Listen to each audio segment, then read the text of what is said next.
Universidad Autónoma del Estado de México, a través de la Facultad de Derecho, les da la más cordial bienvenida a este auditorio, licenciado Enrique González Vargas. En el marco de la jornada de difusión en cultura de la legalidad, presenciamos esta presentación del libro El derecho del voto de las personas con discapacidad intelectual. Preside este evento la maestra en Derecho María José Bernaldez Aguilar, directora de esta facultad.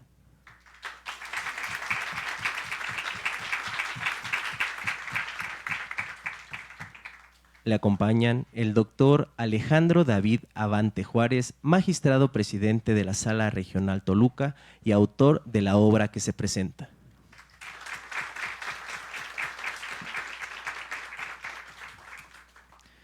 El doctor Felipe Alfredo Fuentes Barrera, magistrado de la Sala Superior del Tribunal Electoral del Poder Judicial de la Federación.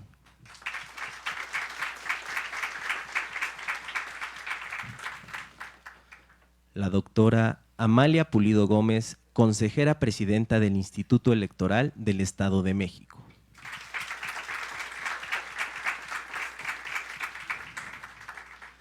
Y la maestra Marcela Elena Fernández Domínguez, magistrada de la Sala Regional Toluca.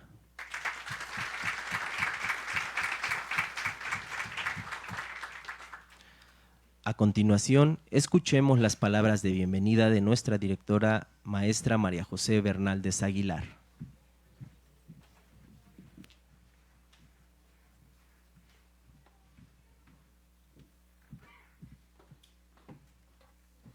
Muy buenos días a todos, a todas. Es un honor para mí darles la bienvenida el día de hoy a este evento de tanta importancia y trascendencia para nuestra facultad. En esta ocasión nos encontramos reunidos para celebrar la presentación del libro El derecho al voto de las personas con discapacidad intelectual, obra del distinguido autor, el doctor Alejandro David Abante, magistrado presidente de la Sala Regional Toluca del Tribunal Electoral del Poder Judicial de la Federación. En este acto nos brinda una oportunidad invaluable para discutir y reflexionar sobre un tema crucial en nuestra sociedad: la inclusión y los derechos de las personas con discapacidad intelectual en el contexto del ejercicio democrático. Es un tema que resuena en el corazón de nuestros principios jurídicos y éticos y cuya exploración es esencial para el progreso y la justicia. Aprovecho este momento para extender mi sincero agradecimiento a los presentadores de esta obra, quienes con su experiencia y conocimientos enriquecerán nuestra comprensión del tema. El doctor Felipe Alfredo Fuentes Barrera, magistrado de la Sala Superior del Tribunal Electoral del Poder Judicial de la Federación. La doctora Amalia Pulido Gómez, consejera presidenta del Instituto Electoral del Estado de México. Y la maestra Marcela Elena Fernández Domínguez, magistrada de la Sala Regional de Toluca, a quienes reconocemos y agradecemos su compromiso y vocación para estar el día de hoy con nosotros. Agradecemos también a los integrantes del Tribunal Electoral que nos acompañan el día de hoy, al doctor Irán Raúl Piñalivien, subdirector académico de nuestra facultad, y a nuestros estudiantes y profesores. Muchas gracias por asistir el día de hoy. El derecho al voto es uno de los pilares más importantes de una sociedad democrática. Representa la esencia misma de la participación ciudadana y la igualdad de oportunidades para todos. Sin embargo, como bien sabemos, las barreras y los desafíos han persistido para las personas con discapacidad intelectual en el ejercicio de este derecho fundamental. El libro del doctor Abante no solo arroja luz sobre estas cuestiones, sino que también nos brinda perspectivas para abordar los desafíos pendientes y construir un camino más inclusivo y equitativo en el futuro. Es fundamental reconocer que todas las personas, independientemente de sus habilidades, tienen un conjunto básico de capacidades que deben de ser respetadas y promovidas. Esto significa que las políticas y las estructuras sociales deben estar diseñadas de manera que permitan que todas las personas tengan la libertad y las oportunidades para vivir una vida con dignidad y participar plenamente en la sociedad. Una discapacidad no debe de ser no debe de ser vista únicamente como limitación individual, sino como interacción entre las capacidades de una persona y las barreras del entorno. Por tanto, es responsabilidad de la sociedad eliminar estas barreras y proporcionar un entorno inclusivo que permita a las personas con discapacidad participar activamente en la sociedad y ejercer sus derechos de manera plena. Agradezco sinceramente al doctor Abante por su compromiso en esta área que es crucial y por su contribución en forma de un libro que para nosotros debe de ser de lectura obligada. También quiero agradecer a cada uno de ustedes su compañía, su presencia, por ser parte de esta conversación significativa y por la dedicación que pongamos en la promoción de la justicia y de la igualdad en nuestra sociedad. Muchas gracias.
Impartió clases en la Facultad de Derecho de la Universidad de Jalapa, de la Universidad de Guadalajara, Universidad Autónoma del Estado de México y en el Instituto de la Judicatura Federal, Extensión Tabasco y Estado de México. En 1991 ingresó al Poder Judicial de la Federación y en 1997 fue juez de distrito mediante concurso interno de oposición. Se desempeñó como juez primero de distrito en Tabasco, juez 10º y 12º de distrito, ambos en materia civil en el entonces Distrito Federal. En 2000 fue nombrado magistrado de circuito, al resultar vencedor en el 5º concurso interno de oposición, fecha a partir de la cual ha sido integrante de diversos tribunales colegiados de circuito en materia civil y administrativa del Estado de México y Ciudad de México. Desde 2016, por propuesta de la Suprema Corte de Justicia de la Nación, es magistrado de la Sala Superior del Tribunal Electoral del Poder Judicial de la Federación, de la cual fue presidente en enero de 2019 a noviembre de 2020. Le agradecemos mucho su presencia y escuchamos sus comentarios. Gracias. Muy buenas tardes a todas y a todos. Muchísimas gracias por su anfitrionía a la maestra María José Bernaldez Aguilar, directora de la Facultad de Derecho de esta Universidad Autónoma del Estado de México.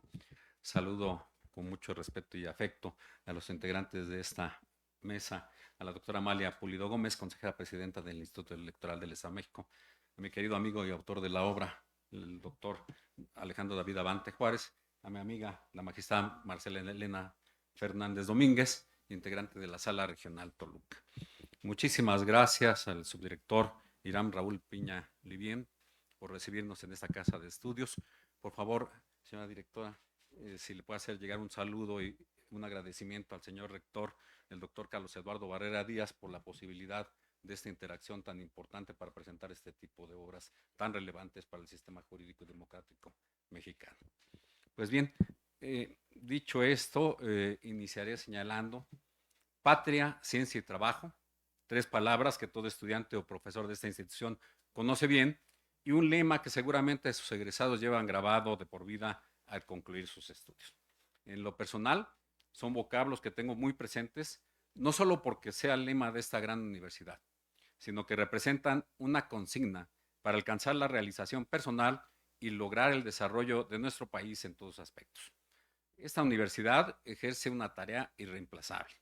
Esto para toda sociedad moderna es muy importante, que es la labor permanente de construir el conocimiento universal que ha llevado a la humanidad a lograr cada día un mayor estado de bienestar, salud, entendimiento y prosperidad en todos sentidos. Y precisamente con esa finalidad, la obra es escrita por el doctor Abante Juárez, quien nos posibilita incursionar en el conocimiento de este grupo, de este sector vulnerable de la sociedad mexicana, como es el grupo de las personas con discapacidad y con especial atención a la discapacidad intelectual. Quiero iniciar señalando que el doctor Abante se ha desempeñado como juzgador constitucional y ello sin duda es un referente en la visión que plasma en su libro. Él se sustenta en la identificación y solución de casos a partir de la necesidad de tutelar en la mayor medida posible los derechos fundamentales de todas las personas. A ello debemos sumar la experiencia en el campo de la docencia y la investigación que también tiene el autor de la obra y que se amalgaman precisamente con esta actividad profesional de juzgador. Y esta suma de cualidades, desde luego, genera un resultado impecable en una obra en donde la metodología y la práctica son los ingredientes principales. ¿Qué encontramos aquí? Que convergen derechos humanos, derecho electoral y una cuestión poco abordada y en muchos casos invisibilizada, aunque patente en nuestra sociedad: el derecho a votar de las personas con una discapacidad intelectual. Todos estos temas son los que ustedes encontrarán conjugados en este libro y, como creo que está claro, son el fiel reflejo de los propósitos y preocupaciones que han guiado la labor del magistrado Abante Juárez, tanto en su faceta judicial como académica. Me gustaría resaltar un punto que me resultó en extremo revelador al momento que estaba leyendo esta obra. En cada una de sus líneas se busca aliviar una deuda con un grupo social e históricamente vulnerado y respecto del cual coincido con el autor, tenemos la obligación de derribar los obstáculos o desequilibrios que lo afectan, particularmente si el actuar de las instituciones del Estado se basa en discriminación y en prejuicios hacia ellos. Hace unos momentos en la antesala comentábamos sobre las estadísticas. Yo traía un dato que quizás sea rebasado por lo que comentó el autor de la obra.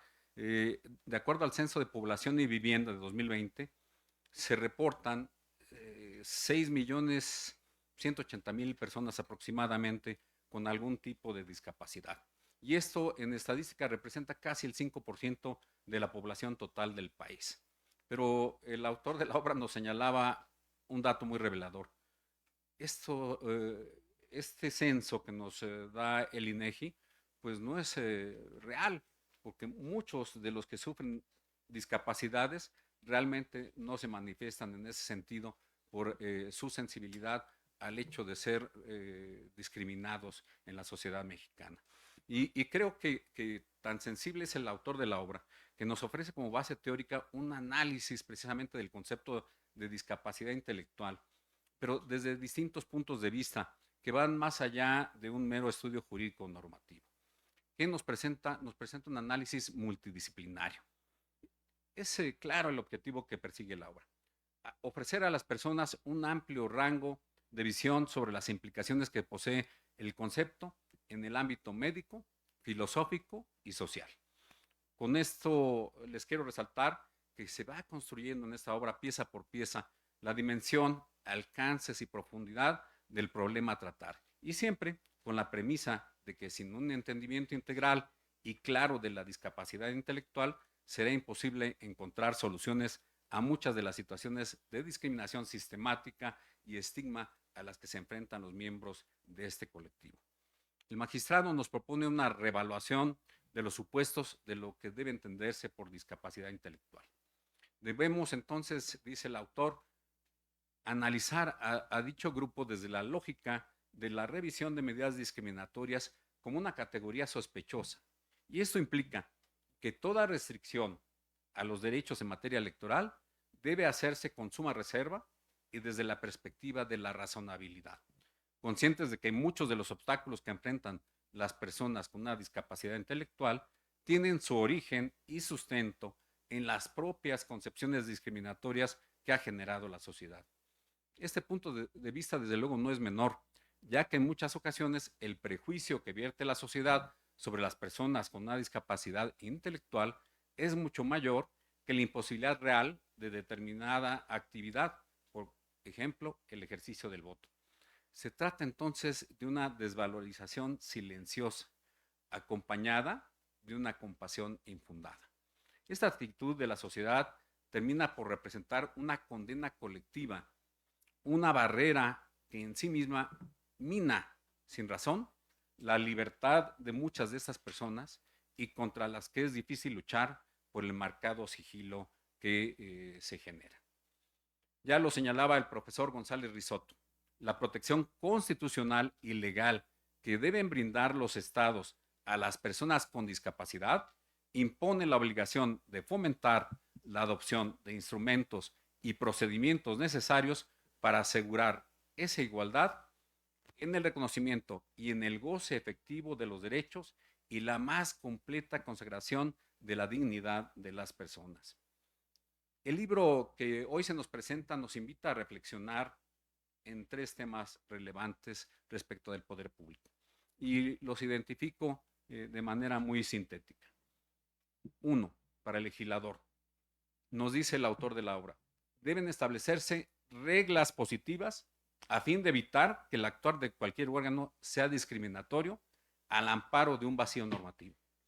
La laguna, o lo que es peor, dice el autor, de una norma vigente cuyo contenido ya contribuye a la exclusión o a la discriminación.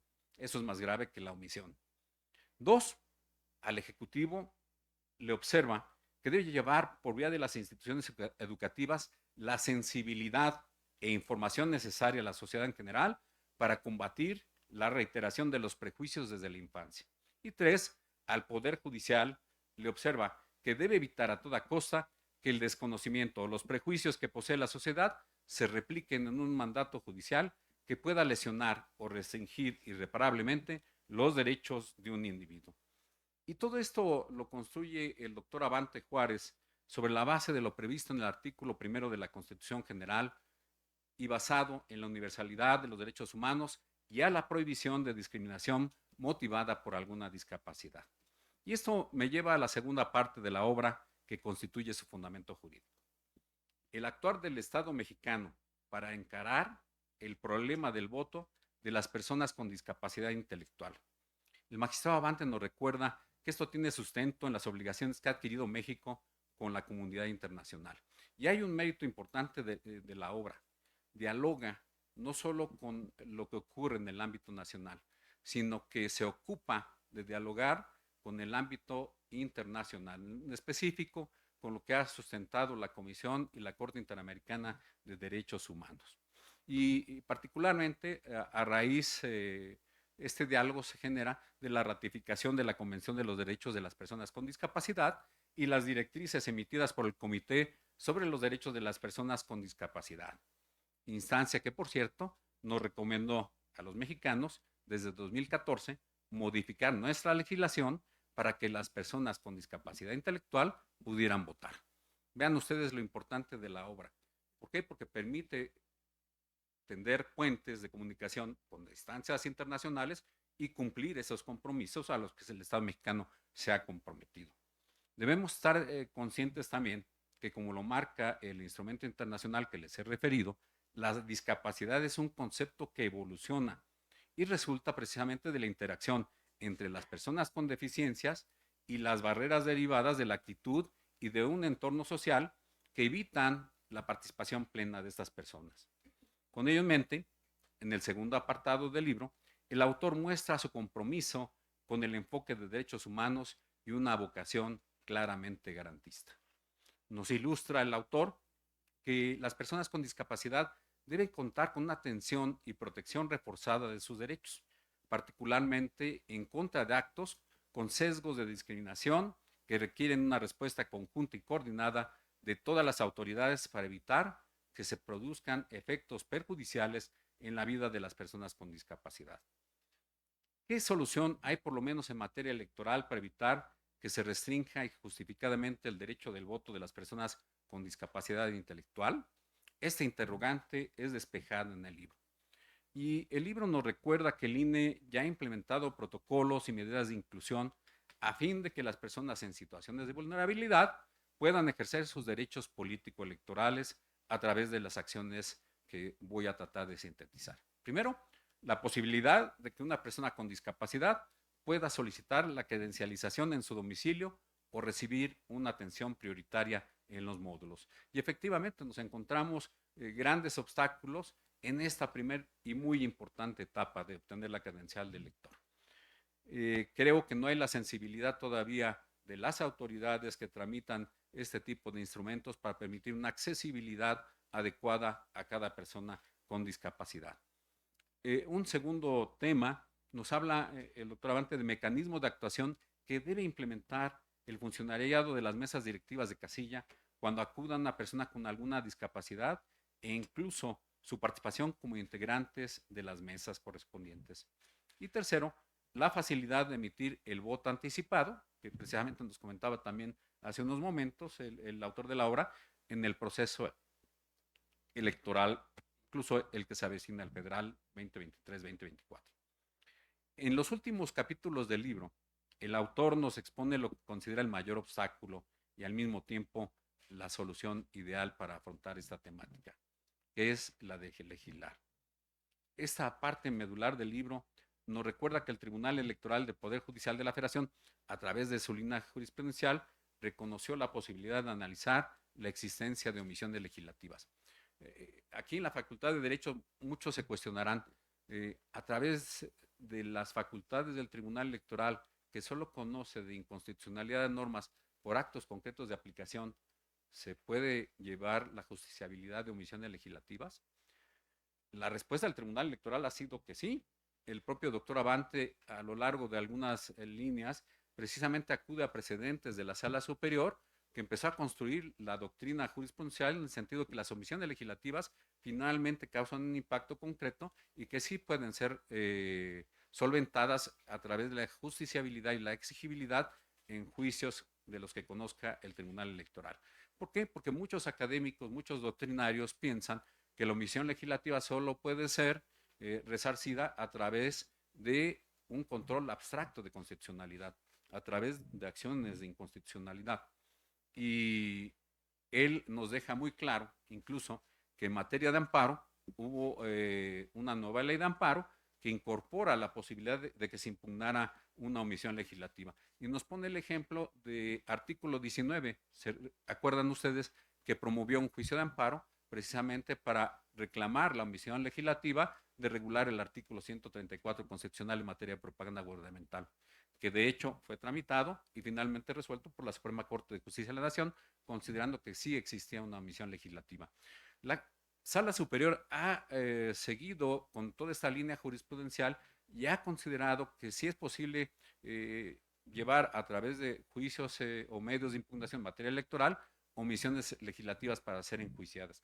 Y de hecho, en materia de discapacidad, tenemos, ustedes lo recordarán, el juicio de la ciudadanía 92 de 2022, en donde ahí no solo se identificó, como lo señala el autor de la obra, una omisión legislativa derivada de una obligación constitucional. Se advirtió que existía una omisión legislativa derivada de un compromiso internacional. En ese sentido, la Sala Superior ha avanzado identificando el bloque de regularidad constitucional como lo ha diseñado, lo ha construido o lo ha interpretado la Suprema Corte de Justicia de la Nación, conformada la Constitución con los tratados internacionales en materia de derechos humanos, y si tienen el mismo rango para realizar esta interpretación constitucional, dijimos, si existe obligación en un tratado internacional de regular en materia de derechos políticos electorales la situación de las personas con discapacidad, entonces existe una omisión legislativa. Fue un asunto muy interesante que resolvió la Sala Superior y que precisamente se inscribe en toda esta línea que nos va señalando el doctor Abante. Yo no quiero acabarme el tiempo y respecto a los más integrantes de la mesa, solo señalaría lo siguiente, ya a manera de conclusión. algún autor nos refiere lo que es el constitucionalismo transformador. Y nos dice que el objetivo del constitucionalismo transformador es un proceso de largo plazo de elaboración, de interpretación y aplicación de la Constitución con el fin de transformar las instituciones políticas, las instituciones sociales, para que sean más democráticas, inclusivas e igualitarias, y que consecuentemente contribuyan a la evolución estructural de la sociedad. Muchos autores identifican que este constitucionalismo opera en América Latina tanto a nivel estatal como regional, y lo identifican con la doctrina que ha generado la Comisión y la Corte Interamericana de Derechos Humanos, que juegan un papel muy importante en la construcción de esta doctrina. Y nos señala que con las nuevas técnicas de razonamiento e interpretación, donde se integra el sistema regional de derechos humanos, se constituye precisamente un mandato para participar en las transformaciones nacionales con miras a sociedades más democráticas. Y es así como el constitucionalismo transformador en América Latina es un producto conjunto entre el derecho nacional y los derechos humanos internacionales. El modelo de Estado constitucional que busca el cambio del statu quo constitucional injusto a través de la actuación estatal, consciente y guiada por las normas constitucionales. Y precisamente esta obra, considero, no solo es garantista, sino que se inscribe en esa doctrina del constitucionalismo transformador, porque busca, a través de todas sus líneas, de todo su pensamiento, impactar de forma positiva en la vida de las personas, aportar herramientas para el entendimiento de un derecho que haga viva la igualdad material. Y es por eso que les recomiendo ampliamente esta obra y felicito al magistrado Abante Juárez por su autoría y por esta aportación tan rica para el sistema jurídico mexicano. Muchas gracias.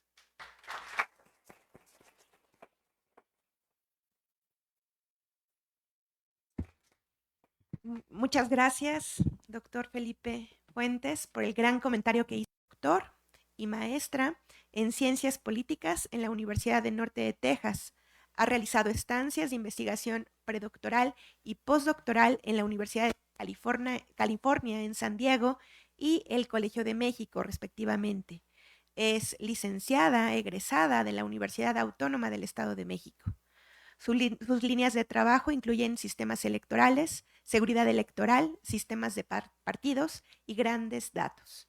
Ha participado como especialista en seguridad en diversas misiones de observación electoral por parte de la Organización de Estados Americanos. Bienvenida, doctora, la escuchamos.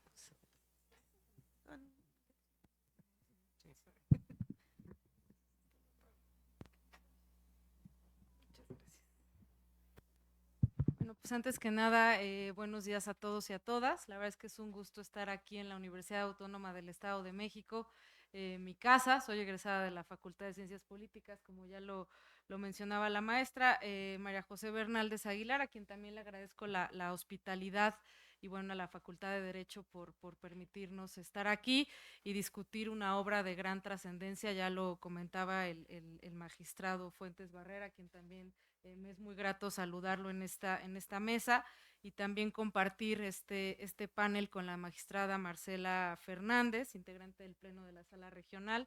De verdad que es todo un privilegio pues estar aquí comentando, como ya lo decía el magistrado, una obra tan importante y sobre todo que nos deja varias enseñanzas y varias reflexiones para lo que viene en nuestro sistema electoral. Quisiera empezar felicitando al magistrado Alejandro Abante por esta espléndida contribución. La verdad es que disfruté muchísimo leer el libro. Cuando uno empieza a disfrutar un tema, como que quieres investigar más y más, y justo estos días que lo estaba leyendo, quería como consultar más papers, consultar más estudios, ¿no? de esa inquietud intelectual que pues es lo que nos debe de generar justamente este tipo de estudios y de obras. Y bueno, pues quiero empezar diciendo que sin duda el tema que nos propone el doctor Abante, pues es un tema de vanguardia, es un tema que justo en estas investigaciones que hice en los últimos días, pues desde 1918 está este concepto de los unsound minds, es decir, en la acta electoral del Commonwealth se refería a estas personas como personas que no tenían estas capacidades para tomar ningún tipo de decisión y desde 1918 los países europeos y ahora las democracias emergentes estamos discutiendo los alcances del derecho al voto de las personas con alguna discapacidad, en este caso con el tema de la discapacidad intelectual. Y justamente el voto de las personas con discapacidad intelectual pues presenta retos que merecen ser discutidos no solo en el concepto, no solo en el contexto europeo, sino también en el contexto mexicano. Podemos decir que México, a pesar de ser una democracia emergente, pues va a la vanguardia un poco con todas las implementaciones que se han hecho en el Instituto Electoral del Estado de México. Tuvimos la experiencia del voto anticipado durante la elección del 2023 y justo lo que platicábamos con el propio colegiado y otros expertos es que aún nos falta mucha difusión desde la credencialización que pide la ciudadanía que se haga en sus propios hogares para poder después así tener este esquema de voto anticipado. Y justo, por ejemplo, en 2021 en Australia este era un tema también de discusión sobre el tema del voto con las personas con discapacidad intelectual. Entonces, digamos, el doctor Abante va completamente a la vanguardia de los estudios jurídicos, pero también de la ciencia política. Y quiero decirles, para alguien como yo, que no soy abogada como todos los que me acompañan en este panel, pues fue una obra de muy fácil comprensión, que se puede digerir de manera bastante clara, y eso siempre se agradece, pues sobre todo viniendo de un experto como el doctor Abante. ¿Por qué es importante el tema? Ya lo comentaba el magistrado Fuentes y también lo señala el propio doctor Abante en su obra. El 15% de las personas en el mundo vive con alguna discapacidad, sin embargo, como lo bien refería el magistrado Fuentes, pues hay una cifra negra, como en todos estos casos de las estadísticas. Sin embargo, el tener formalmente este 15%, pues vuelve un imperativo ético que avancemos justamente en esta materia.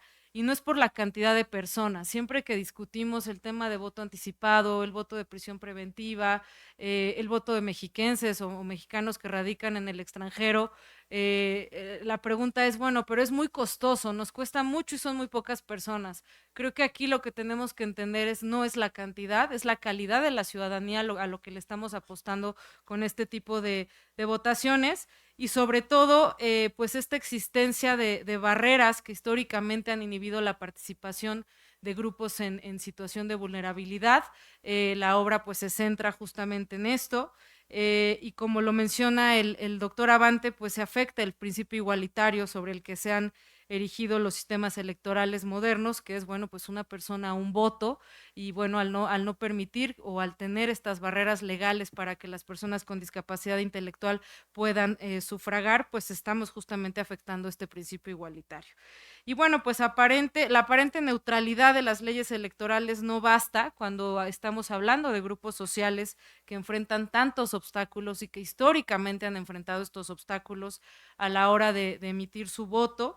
Ya no digamos al momento de querer acceder a la representación política, porque eso es otro tema en donde aún estamos mucho más atrasados en todo el tema de las leyes y reformas que se pueden implementar.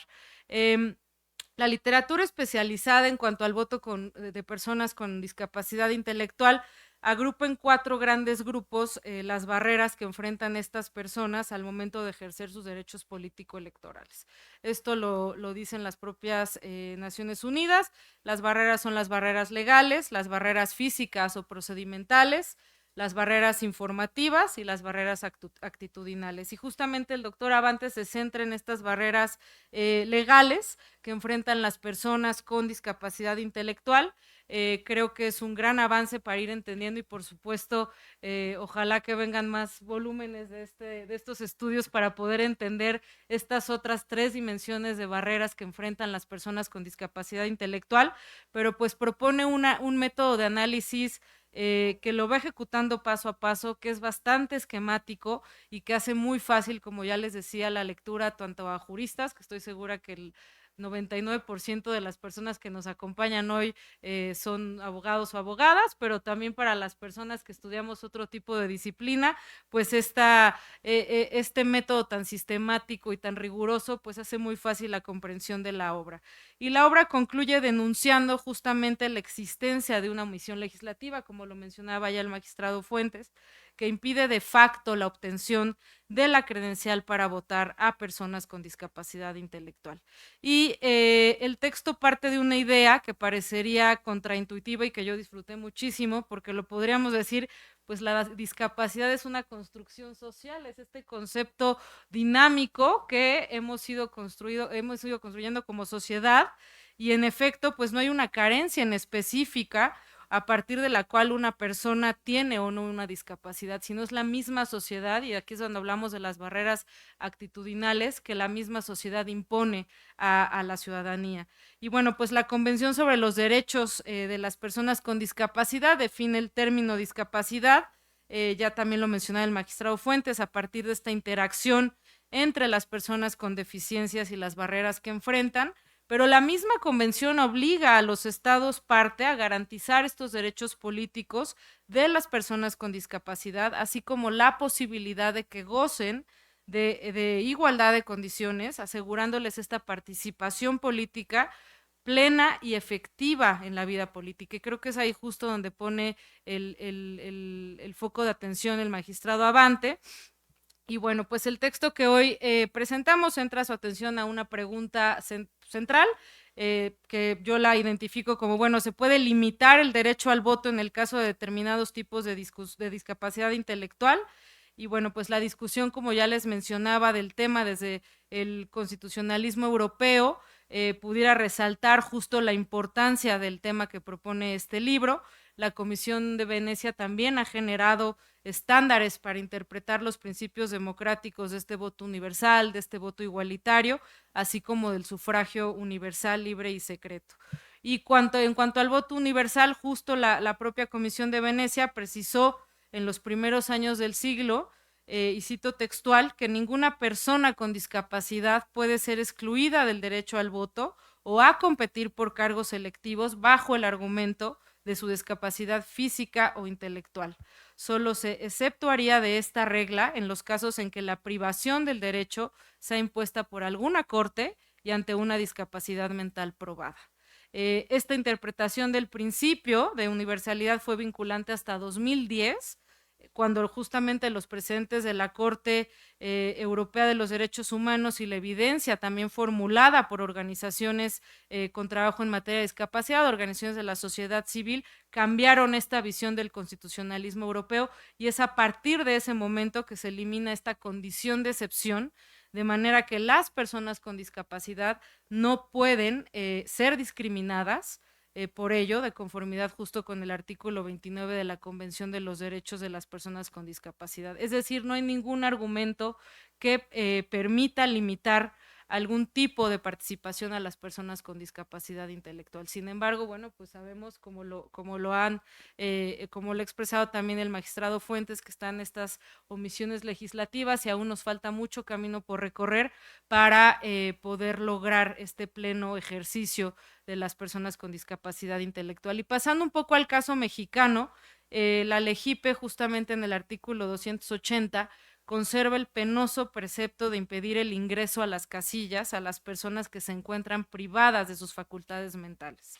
El doctor Abante es un gran crítico de esta disposición en su obra, y cuya incongruencia justo la pone al descubierto a partir de un caso muy interesante de José Alberto, un joven con parálisis cerebral, pero justamente el centro de su mirada pues se ocupa más bien en el tema de la credencialización, y creo que es un aporte que tanto autoridades administrativas como jurisdiccionales tenemos que tomar en cuenta con base en todo lo que nos platica el autor, porque justamente descubre que las personas con discapacidad intelectual no logran obtener la credencial. Desde ahí ya empezamos a tener problemas. Hacen falta estas reglas y procedimientos que se hagan cargo, que se ocupen de esta situación de desventaja que está ocurriendo con las personas que tienen una discapacidad intelectual. Y justamente lo que propone el doctor Abante es que la credencial sea entregada a todas las personas con discapacidad, y cuando el INE advierta la imposibilidad de que él o la ciudadana comuniquen adecuadamente su voluntad, sea justamente la autoridad la obligada a promover un juicio para pedir la exclusión del padrón electoral. Esa es la propuesta, podríamos decir, más concreta que se encuentra en la obra, y creo que coincido justamente con el doctor Abante, cuando advierte que, y cito también textual, la regla que debe imperar en nuestro orden jurídico es que cualquier persona que cumpla con los requisitos para ser considerada integrante de la ciudadanía puede emitir su voto adquiriendo la calidad de elector, obteniendo la credencial para votar con fotografía, sin que la autoridad administrativa electoral pueda oponer en ningún caso una restricción por razón de existir una discapacidad intelectual de por medio. Entonces, bueno, pues esto es realmente enriquecedor para el tema. La verdad es que yo disfruté muchísimo leer el libro, les invito a todas y a todos a que lo hagan, es un libro que se va rápido, aparte pues se aprende muchísimo y despierta esa curiosidad intelectual, ya quiero que siga investigando el doctor Abante sobre el tema. Quisiera reiterar mi felicitación, por supuesto, y bueno, como siempre tengo que hacer mis anuncios parroquiales, entonces voy a hacer mi anuncio parroquial. No quiero dejar de pasar esta oportunidad justo para recordarles que el Instituto Electoral del Estado de México convocó un proceso de consulta previa, libre e informada para la implementación de acciones afirmativas para el proceso de 2024. Esta convocatoria ya fue aprobada por el Consejo General del IEM y nada más para darles rápidamente las fechas, la etapa informativa concluirá el próximo 24 de septiembre, después tendremos la etapa consultiva que concluirá hasta el 20 de octubre y la integración de resultados de esta consulta entre el 21 y el 24 de octubre. Es muy importante justamente que personas con discapacidad, personas indígenas, afromexiquenses y las comunidades pues de la diversidad LGBT más participen en este proceso que nos concierne a todos y juntas y juntos pues podremos generar estas mejoras y condiciones para que tengamos una representación mucho más plural, una representación que demuestre esa diversidad. El Estado de México es un estado diverso y todavía tenemos grandes retos en ello, pero estamos trabajando desde el Instituto Electoral en esta consulta que, bueno, posteriormente se convertirá en acciones afirmativas. Muchísimas gracias por su atención y pues muchas gracias por la invitación a este programa.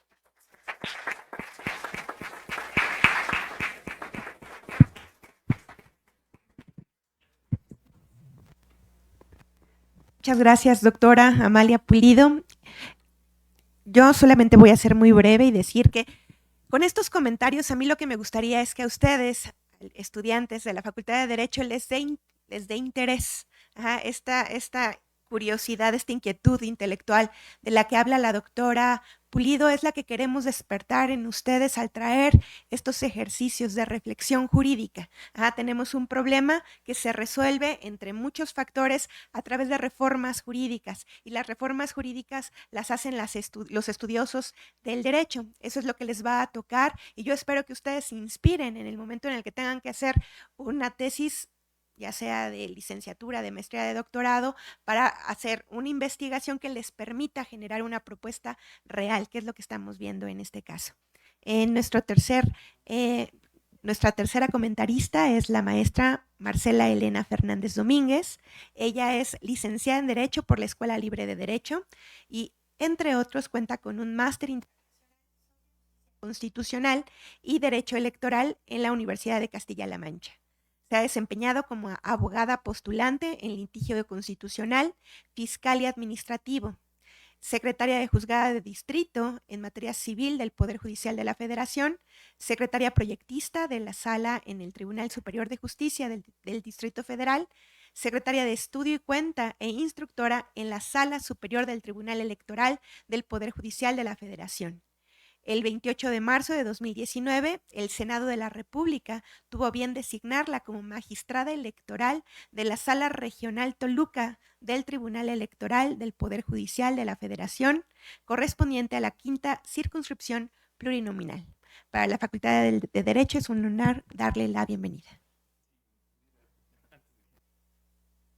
Perdón para romper un poquito el protocolo, pero el magistrado Fuentes me ha comunicado que tiene la necesidad de abandonar la presentación.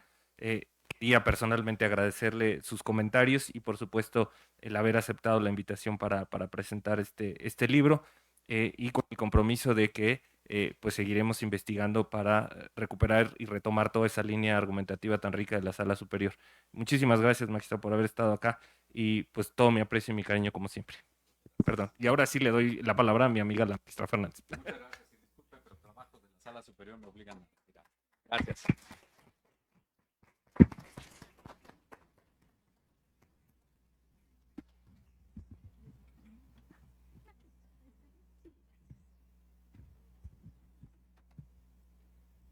Bueno, pues muy buenos días.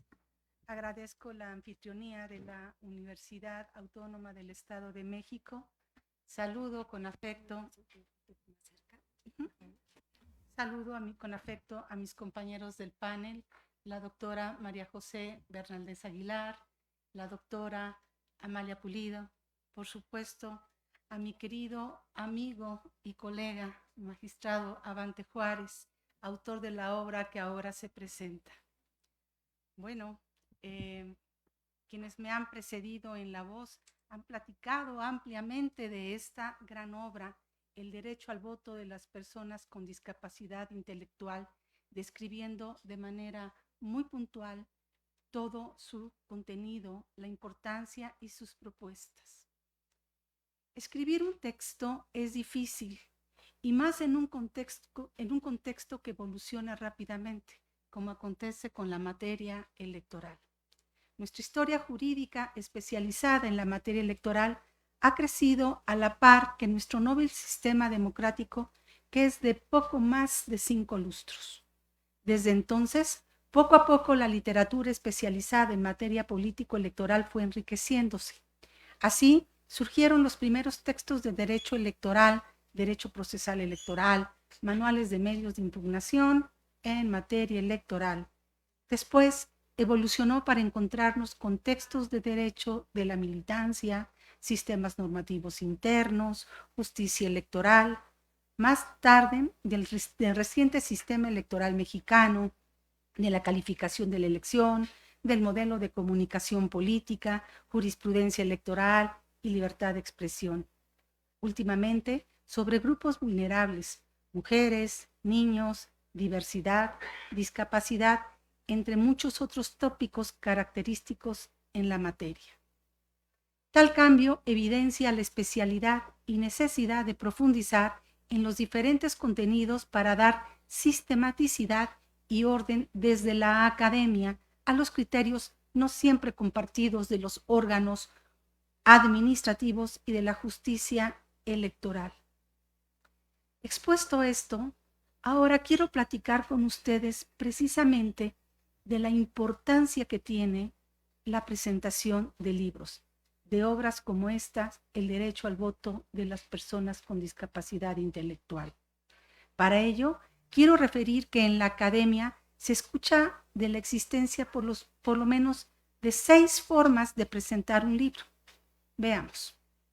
Una primera que consiste, a la hora de presentar el libro, a dedicarle un análisis pretendidamente profundo de los contenidos, las formas, los elementos que lo hacen texto ubicado en determinada corriente o de otra índole. Otro tipo se da cuando el autor solicita a los comentaristas presentar su obra, y eso sorprende. Un tercer tipo personalísimo, el que destella y elabora un discurso desarrollado a través de una perorata que muestra su sapiencia sobre el tema, hablando de sus viajes, conferencias, estudios, escritos, y ya casi al terminar se acuerda que estaba presentando un libro. Hay un cuarto quien solo cita y cita a otros autores que hayan hablado del libro para no comprometerse con el contenido, los juicios de valor, los elogios. También lee fragmentos del libro mismo que pone a circular. Un quinto, que es el conspirador ausente, dice que va a presentar el libro, pero desde antes de iniciar esa promesa empieza a incumplirla, de modo que el auditorio se queda esperándolo al hablar de otros temas. El último, el que disfruta estar porque el libro le gusta. Su temática le interesa, lo ha disfrutado.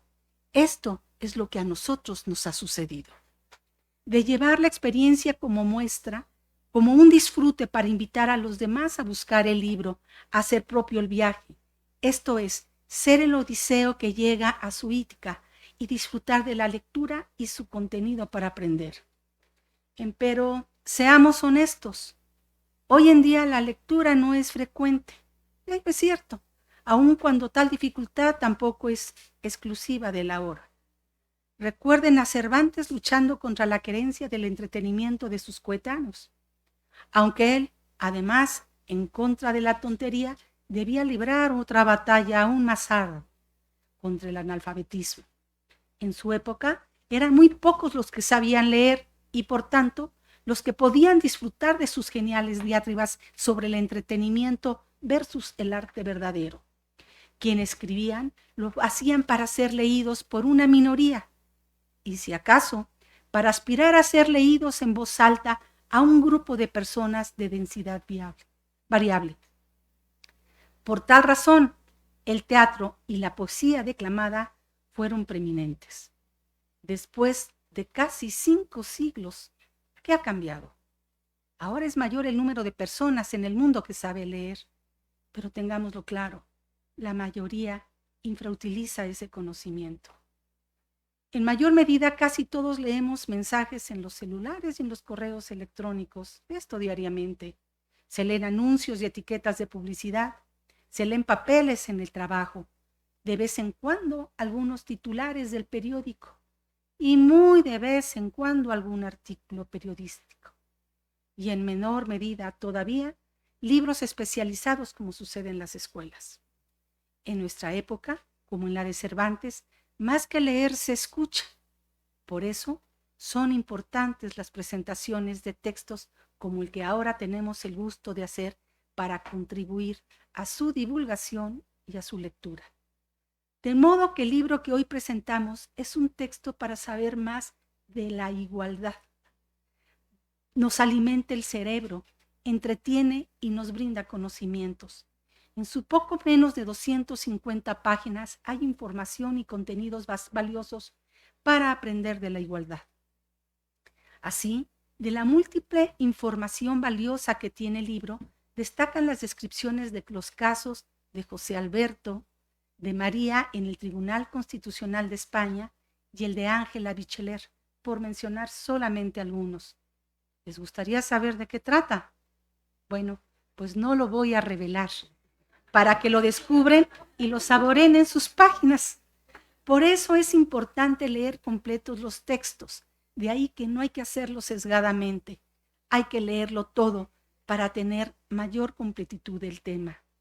Ahora, espero que les haya quedado la inquietud de que tantos otros casos y cuestiones se requieren y terminar su lectura por cuenta propia y de paso saber y conocer un poco más de la igualdad y la no discriminación. Concluyo parafraseando al profesor y escritor estadounidense David Foster Wallace, reconocido por su novela La broma infinita, quien dijo que el gran desafío de los autores es contribuir con los lectores que desentrañan la inteligencia. Pero, como en la actualidad no todo es cierto respecto al final, permítanme terminar felicitando esta obra, felicitando al magistrado Alejandro David Abante Juárez, quien con gran visión y sensibilidad aborda el tema de las personas con discapacidad intelectual y no se queda solamente en ello, sino que realiza denuncias y propuestas de verdadero interés. El libro es una magnífica obra, no pueden dejarla de leer. Les recomiendo ampliamente El derecho al voto de las personas con discapacidad intelectual y nuevamente felicito, de verdad, magistrado, una excelente obra. Muchísimas gracias por su aporte al mundo jurídico. Gracias.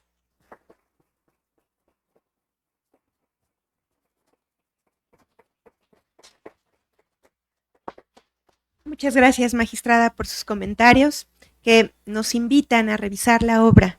Yo quiero hacer un anuncio. Esta obra es parte de la editorial Tirant Leblanc, que ustedes pueden consultar en línea, entonces no hay pretexto para que nuestros estudiantes no la puedan revisar. Ahora sí voy a darle la palabra al autor, al doctor Alejandro David Abante Juárez, que es magistrado presidente interino de la Sala Regional Toluca del Tribunal Electoral del Poder Judicial de la Federación, correspondiente a la 5ª circunscripción plurinominal. Es licenciado en Derecho por la Facultad de Derecho de la Universidad La Salle. Cuenta con maestría en Derechos Humanos y Democracia por la Facultad Latinoamericana de Ciencias Sociales Flaxo, así como en Justicia Constitucional y Derecho Electoral por la Universidad de Castilla-La Mancha, España, y con doctorado en Derecho con mención honorífica por el Instituto de Investigaciones Jurídicas de la UNAM. Dentro del Poder Judicial se ha desempeñado con diversos cargos. En el Tribunal Electoral como secretario técnico de la Comisión de Administración, jefe de la Unidad de Asuntos Jurídicos y secretario de Estudio y Cuenta en la Sala Superior. En el Consejo de la Judicatura en 2011 fue designado juez de distrito y en 2015 fue designado magistrado de circuito.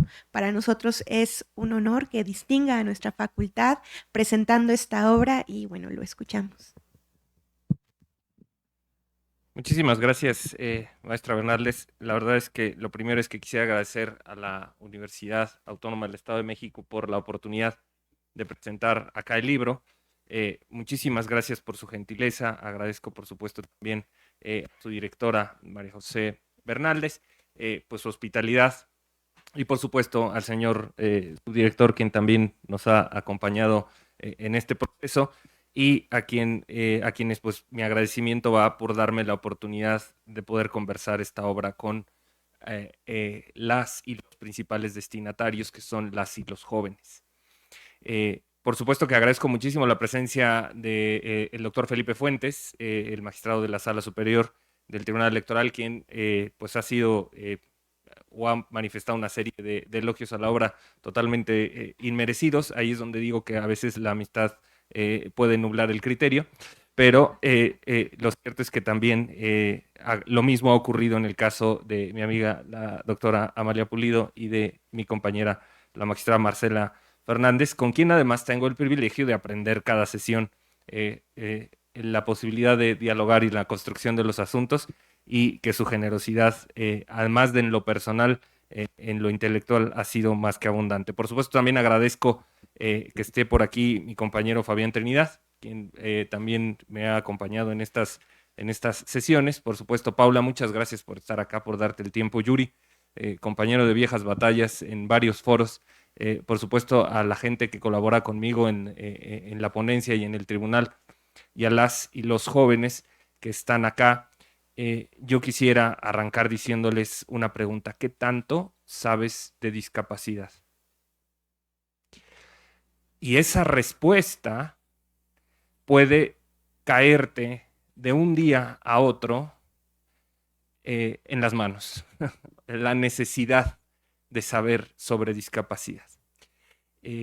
Comentaba yo de pronto, y he decidido iniciar con el micrófono para hacer un ejemplo de un ajuste razonable que cualquier persona debiéramos o pudiéramos hacer simple y sencillamente al conocer o al adentrarnos en lo que es la discapacidad. Por ejemplo, si en este foro estuviera una persona con discapacidad visual, estuviera un ciego, y yo siguiera hablando por este micrófono, él me ubicaría o ella me ubicaría en las bocinas. No tendría posibilidad de saber dónde estoy físicamente si yo no hiciera un ajuste razonable y por un instante me alejara del micrófono y hablara, y en ese momento la persona ciega pudiera saber que estoy en esta distancia y pudiera ubicarme físicamente. Y después continuar con el micrófono, ciertamente por las facilidades que esto permite. Este es un aspecto que yo no aprendí sino hasta que las personas con discapacidad me lo enseñaron. Y este es el mérito de este libro. La intención es hacerles o transmitirles la enormidad de cosas que yo pude aprender de convivir con las personas de la sociedad civil organizada, de las organizaciones de personas con discapacidad. Y ya no se diga de las personas con discapacidad intelectual. Y empezaré diciendo, ¿cómo puede cambiar tu vida un domingo por la tarde? Estábamos reunidos con un grupo de amigos y de pronto la mamá de un compañero de mi hijo que juega fútbol se acercó y nos platicó que pues estaba contrariada porque a su hijo, que tiene una discapacidad intelectual, le habían negado la cartilla militar. Y la pregunta fue, ¿y cómo por qué? ¿No? Bueno, pues lo llevamos a tramitar la cartilla militar y pues el soldado que nos recibió nos dijo, no, la cartilla militar no es para él. ¿Usted para qué la quiere? Váyase. El soldado. Y ciertamente le dije, oye, ¿te dieron un oficio? ¿Te dieron un...? No. Simplemente no me recibieron, ¿no? Todos nos quedamos y le dije, oye, finalmente se puede promover algún amparo, puedes ver, No, la verdad es que fue un momento muy, muy vergonzoso, fue un momento muy penoso y bueno, pues estamos ponderando ver qué hacemos. Y de regreso en casa, y por eso digo, las primeras líneas de este libro se refieren que agradezco el libro o que le dedico este libro a mi esposa por confiarme la idea original de este texto, y es porque regresando a casa ella me dijo, ¿y qué pasará en el INE? ¿Qué pasará con las personas que van a tramitar su INE? Y me cayó como balde de agua fría, porque ciertamente sí hemos hecho, pero ¿qué pasa con las personas que van a tramitar? Entonces lo primero que hice fue investigar qué pasaba, ¿no?, con este trámite, y advertí que cuando nosotros vamos a tramitar nuestra credencial ante el Instituto Nacional Electoral, por supuesto, hay un mecanismo que se activa, pero una vez que ha sido recibido el trámite y que han sido ingresados los documentos para efecto de generar el trámite, ¿no? Estos movimientos que se dice en el expediente único electoral, pero hay una zona gris anterior que tiene que ver con personas que reciben documentación o que reciben trámites en la puerta misma del local. ¿Y cuál va siendo mi sorpresa? Que de la simple observación de estar un ratito ahí viendo, la cantidad de gente que regresaba el oficial de la puerta, pues era alrededor del 30-35%. Y es que revisaban los papeles y se decía, no, le falta su comprobante de domicilio. No, esta acta está muy viejita. No, esto... Y entonces las personas, pues lo que hacían era recibir, pues ya me dijo este señor que tengo que ir a tramitar un acta más reciente, pues voy a sacar mi acta más reciente, ¿no? Y regresaba, pero ahora le falta el comprobante de domicilio, ¿no? La realidad es que esto escapa del control porque no tenemos un mecanismo que active, que sepamos en todos y cada uno de los casos, y esto es una de las partes del libro, no sepamos qué pasa en todas y en cada uno de los trámites. Es decir, no tenemos esta certeza de que todos los trámites que se han iniciado, en qué paran, ¿no? Si tuviéramos ese mecanismo, probablemente podríamos decir, este número de solicitudes son rechazadas porque una persona tiene discapacidad. Ciertamente eso no pasa. Y hablemos en esta parte que es bien interesante de la cifra negra. Alrededor, en el mundo se ostentan el 15% de personas con discapacidad. En México es alrededor del 5 o 6% que ya hablaba el magistrado Fuentes. ¿Será que tenemos menos discapacidad en México o será que discriminamos más? La respuesta es contundente, discriminamos más y mucho más. Y el tema es que a nadie le interesa autoadscribirse persona con discapacidad. ¿Por qué? Porque ciertamente los beneficios pueden ser de algún alcance, pero el hostigamiento, la estigmatización tiene que ver más con un tema de dignidad y las personas sienten agredida su dignidad y con ello todos los derechos que descansan en la dignidad. La verdad es que pasamos de una concepción de la discapacidad y en el libro se intenta hacer esta construcción de lo que fue el modelo de la presidencia o el modelo de decir, no, a ver, las personas con discapacidad, esas personas ni cuentan. Por eso les decíamos inválidos. ¿A quién le podríamos decir inválido? En este entorno ahora cabrías razonablemente decirle a una persona, no, es que tú eres inválido. Perdón. Y durante muchos años, ¿no? Pasando por el, no, es que está malito, ¿no? O el, no, es que está malito. O está malita, ¿no? ¿Malita de qué? Y eso transitó a un modelo médico donde se asumía que la discapacidad podía curarse. y sometían a las personas con discapacidad a unas torturas inimaginables para curarlas, así como y aquí habrá alguna o alguno de ustedes que sea zurdo, ¿no? Quizá su abuelita o su abuelito, pues les amarraban la mano, ¿no? Porque tiene que aprender y no, pues esto está enfermo, ¿no? Bueno, a ver, ser zurdo no tiene ninguna enfermedad, ¿no? Sin embargo, hay muchas personas zurdas que toda su vida han padecido el tema de que las cosas no están diseñadas para personas zurdas. Por ejemplo, ¿alguna persona ha pensado cómo abre un refrigerador una persona zurda? Bueno, escalemos ese tema, ¿no? A toda la infraestructura de la sociedad que está diseñada para personas que son distintas. ¿Cómo puede subir una escalinata una persona con discapacidad? ¿Cómo puede salir de un cine una persona con discapacidad? Por cierto, la próxima vez que tengas mucha prisa en llegar al centro comercial porque se te está acabando el tiempo para llegar a la función, no ocupes un lugar de persona con discapacidad. No se vale. No solo porque no están diseñados para ti, sino porque son de las pocas cosas que están reservadas para hacernos conscientes de las diferencias. Por azares del destino, hace un par de meses yo tuve una discapacidad física limitante que me impedía caminar. Me rompí un pie. Y ciertamente, quisiera decirles que fue un aspecto emocionante. No fue un aspecto emocionante, me lo rompí en una sala de cine. Porque el pie se me fue a un nivel de abajo, me rompí el pie, y desde ese instante me di cuenta, uno, no había ninguna reacción de la gente del cine como para atender una lesión en ese momento, ya no se diga el garantizar un traslado, qué bueno que no me infarté, porque entonces no estaría ustedes platicando, esto sería póstumo, ¿verdad? Ojalá y lo hubieran hecho póstumamente.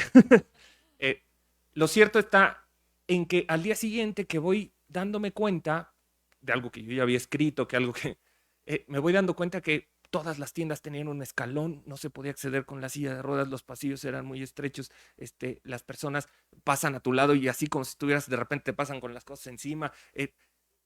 Bueno, la sociedad está diseñada para discriminar. Y nunca se me va a olvidar una frase lapidaria que me hicieron saber las personas con discapacidad cuando estaba yo haciendo este documento.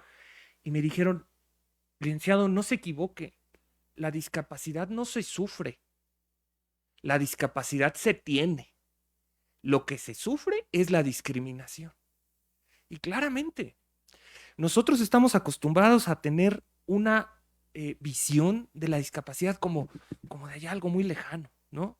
Todas las personas con discapacidad, sí, ellos, esas personas que... Lo cierto es que aún por un tema de, digamos que como de intuición, pensemos que todas y todos vamos caminando hacia la discapacidad y en algún momento la vamos a tener, aunque sea temporal, y ya no se hable de una discapacidad intelectual definitiva. Las cifras de casos de demencia senil acelerada por la alimentación que tenemos, por los niveles de estrés que manejamos, el nivel de que las personas con Alzheimer cada vez la desarrollan de un nivel más joven, y llegar a un extremo en el cual no sepamos cuál es nuestra realidad y no hayamos hecho nada para asegurar que seamos tratados con dignidad, de eso se trata este libro. Cuando empecé a escribirlo, y la verdad es que he de decir que aquí hay una pequeña trampa, porque siempre la mayoría de estos libros están escritos sobre el apoyo de personas pues muy importantes, ¿no? Y aquí en el comité tutorial estaban integrados el doctor Fernando Gesto, el doctor Jesús Orozco y la doctora Leticia Bonifaz.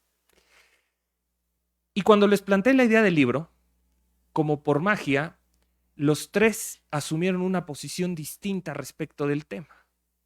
Y el caso del doctor Orozco fue muy contundente y me dijo, necesitamos que esta investigación tenga un análisis muy profundo de nivel internacional y de doctrina nacional. El doctor Gesto me dijo, esto tiene que ir mucho sobre igualdad y libertad.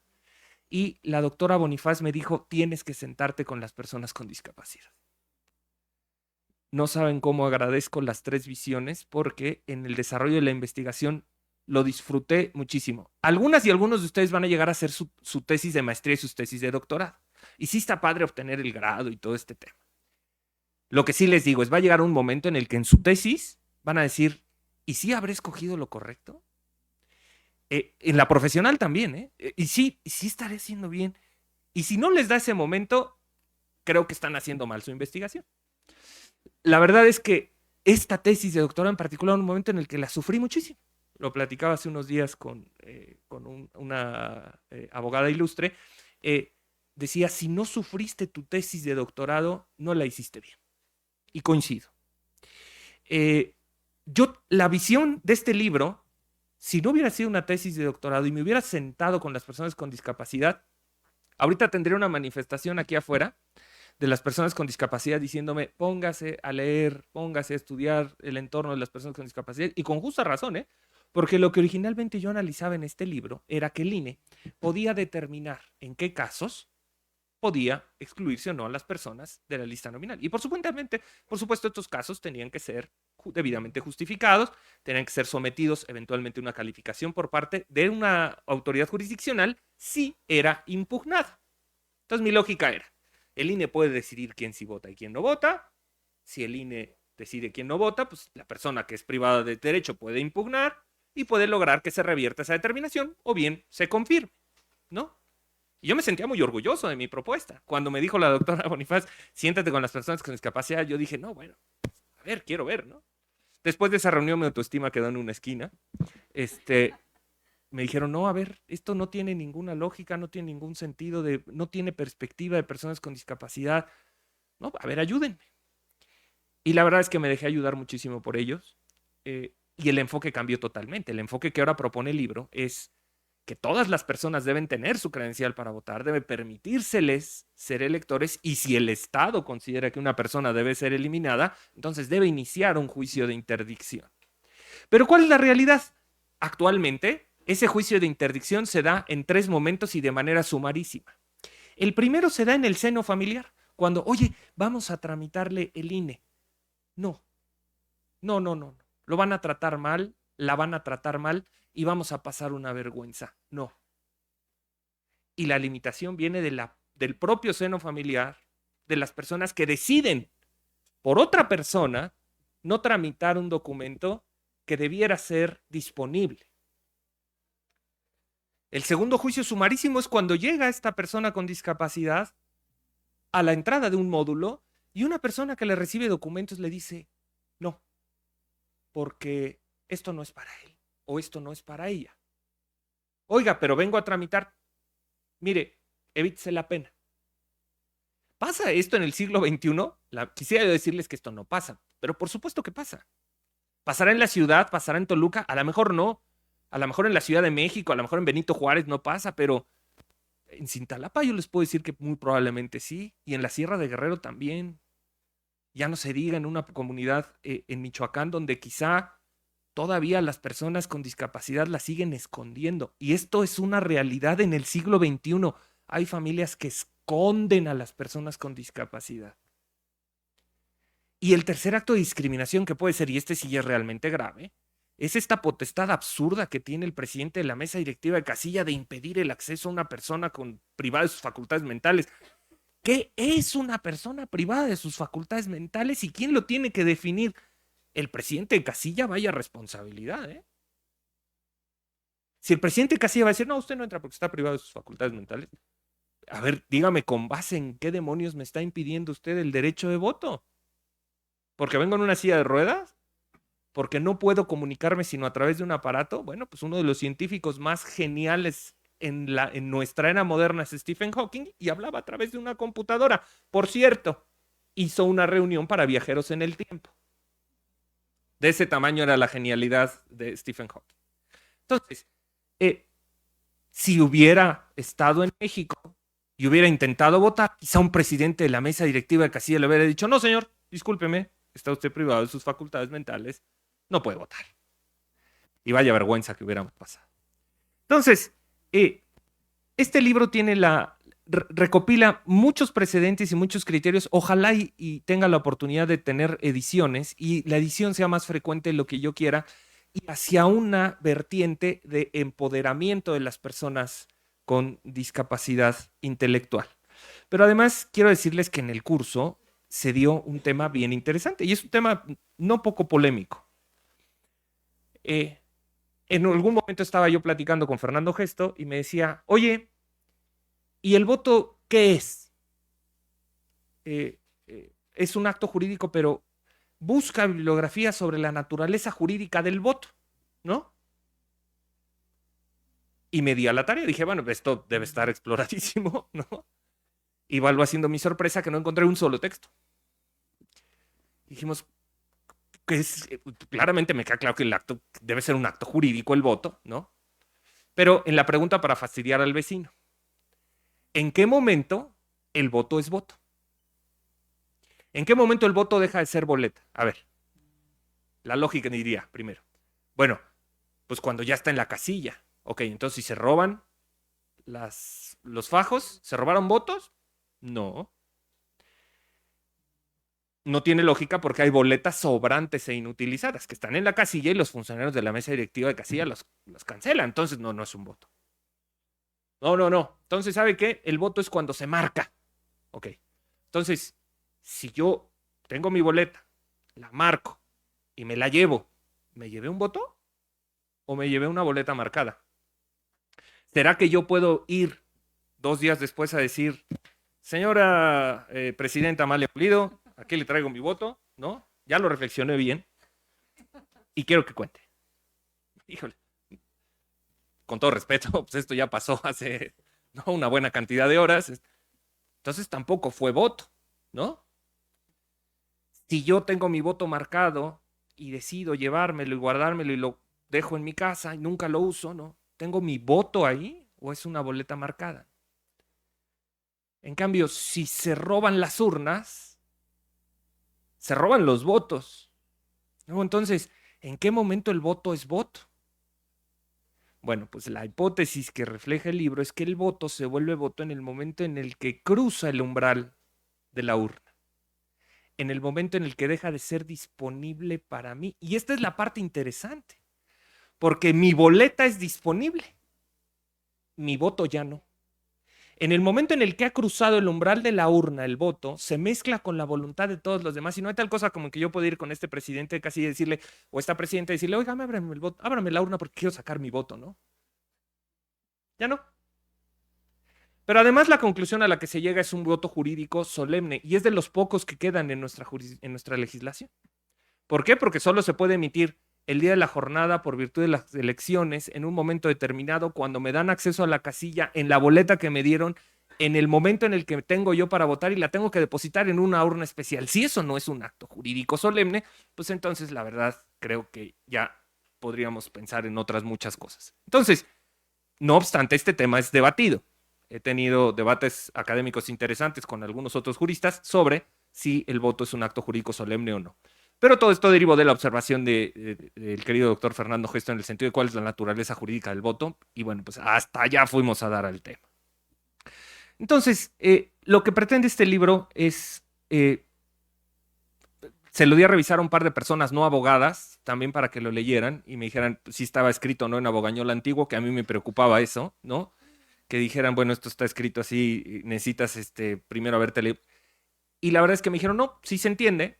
Y tiene esta vocación de que entendamos cuál es todo lo que una persona con discapacidad vive, el entorno que tiene, las dificultades que tiene para acceder a la calidad de lector y finalmente las dificultades que enfrenta para elegir. Y que esto no es México, esto es el mundo, así está diseñado el mundo. Y somos una sociedad verdaderamente con una vocación automática a la discriminación. Entonces, yo les diría, para terminar esta presentación, no sin antes agradecer, por supuesto, los comentarios tanto de Amalia como de Marce en este libro. Ojalá y ustedes tengan la oportunidad de leer este libro y disfrutarlo tanto como yo lo hice al escribirlo, porque eso me daría la tranquilidad de que estamos construyendo un ánimo para tener una sociedad más incluyente. Pero si verdad queremos hacer un cambio, si verdad queremos que esta sociedad sea más incluyente, el cambio viene desde tu vida diaria. Cuando encuentres a una persona con discapacidad, háblale a él o a ella, preocúpate por su entorno, haz ajustes en tu vida que les permitan a las personas con discapacidad, no ocupes los lugares de estacionamiento de las personas con discapacidad, valora el esfuerzo que representa para una persona con discapacidad sobreponerse a todas las limitaciones que la sociedad le impone. Y sobre todo, empuja y haz lo que puedas, lo que esté en tus manos para que esto sea una sociedad más igualitaria. Y creo que eso es parte de lo que ha hecho, por ejemplo, el Instituto Electoral del Estado de México en la elección pasada. El tema de haber tomado la decisión de ser punta de lanza e incluso haberse adelantado al propio INE al tema de recibir de manera anticipada el voto de las personas con discapacidad en el Estado de México, es una lección muy importante, pero además, conforme al principio de progresividad, nos obliga a todas las autoridades del Estado mexicano. Que alguien ahorita se aviente el tiro de decir, no, y esto lo echamos para atrás, bueno, pues hay una violación a progresividad. Y si hay responsabilidad del Estado por todos los agentes, pues también hay una obligación de progresividad por todos los agentes del Estado. Entonces, yo les agradezco muchísimo su tiempo. La verdad es que, como ustedes imaginan, yo podría seguir hablando del libro porque tiene muchos pasajes curiosos, pero sí quisiera decirles dos cosas sobre todas y los jóvenes. Uno, tu tema de tesis, tu tema de maestría, tu tema de doctorado está más cerca de lo que crees. Solo observa cuidadosamente tu entorno y vas a darte cuenta que hay problemas que necesitan tu solución, tu colaboración, y que tu palabra y que tu texto y que tu estudio y que todo va a ser fundamental para solucionar esos problemas. Uno. Y dos, dedícate el tiempo de construir algo que pueda ayudar a solucionar nuestros problemas en la sociedad. Ya tenemos muchos críticos y opinólogos. Ya tenemos muchas personas que nos critican, que nos dicen, pero tenemos poca gente que esté dispuesta a ponerse el overall. Y sí, todas y todos estamos dispuestos a la satisfacción de obtener un grado académico y mostrarlo, pero muy pocas personas están dispuestas a hacer el esfuerzo que se requiere para hacerlo con seriedad. Entonces, muchísimas gracias por estar hoy acá. El libro, por supuesto, yo donaré un par de ejemplares a la universidad para efecto de que quede no solo en la biblioteca, sino por lo que entiendo también tienen la liga para consultarlos en Tirant.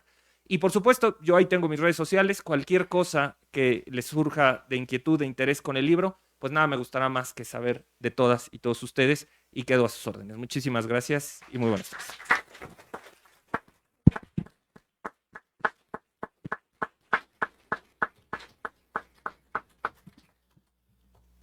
A continuación, la maestra en Derecho María José Bernaldez Aguilar hará entrega de la constancia y de un presente institucional a nuestro ponente del día de hoy, la cual a su letra dice: Facultad de Derecho otorga la presente constancia al doctor Alejandro David Abante Juárez por la presentación de su libro El derecho al voto de las personas con discapacidad intelectual, llevado a cabo en el auditorio licenciado Enrique González Vargas de la Facultad de Derecho, Toluca, Estado de México, 29 de agosto de 2023. Y es así 2023, conmemoración de los 195 años de la fundación del Instituto Literario del Estado de México. Somos Historia en Construcción. Somos UAMX.